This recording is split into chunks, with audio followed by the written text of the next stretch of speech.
Welcome back to the Coaching in Early Intervention Training and Mentorship Program podcast series.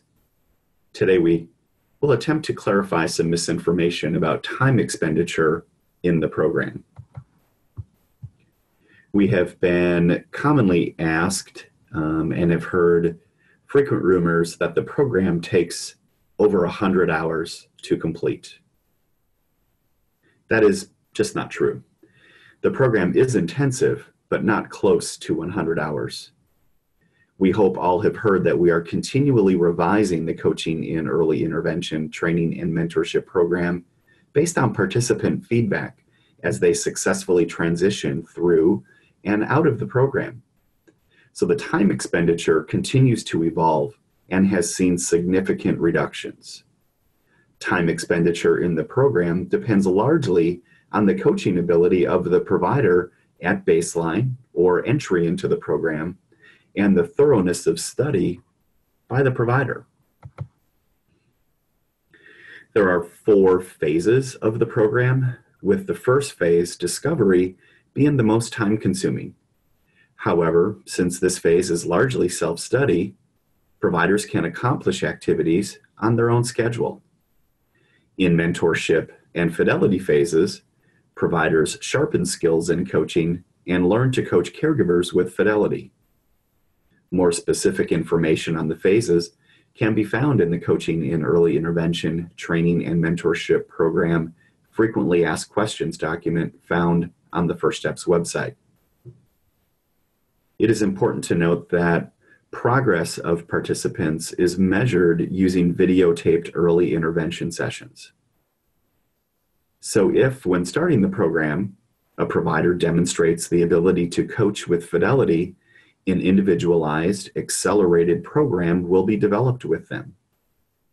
The knowledge base of the provider at entry will also impact their time expenditure with the training materials. Providers consistently communicate in surveys that they spend more time with certain activities and less on others. Some are more visual learners who prefer web-based learning modules, while others prefer to read the material from the book. The curriculum allows for this individualized implementation. We also acknowledge and recognize the difficulty completing the program may pose for some part-time providers. We have seen success in our cohorts with part-time providers. At the same time, we also acknowledge the many benefits First Steps affords providers, like flexibility in caseload and schedules, a central documentation system, payment for interpreters, Medicaid credentialing, and for many provider types, enhanced reimbursement over straight Medicaid rates if they were independent practitioners.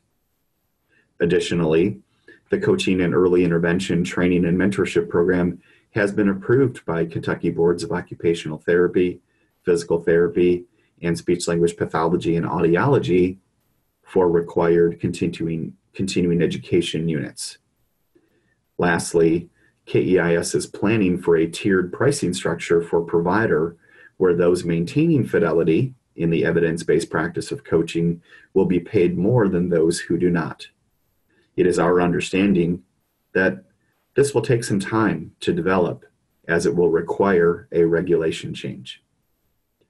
As we wrap up pilot sites in late 2020 and move statewide, we will continue to use provider feedback to guide the program. At that time, we may also explore development of one timeline for completion for full-time providers and another for part-time providers. We hope you have found this information useful. As always, if you have additional questions, feel free to use the Coaches Service account, coaches@louisville.edu.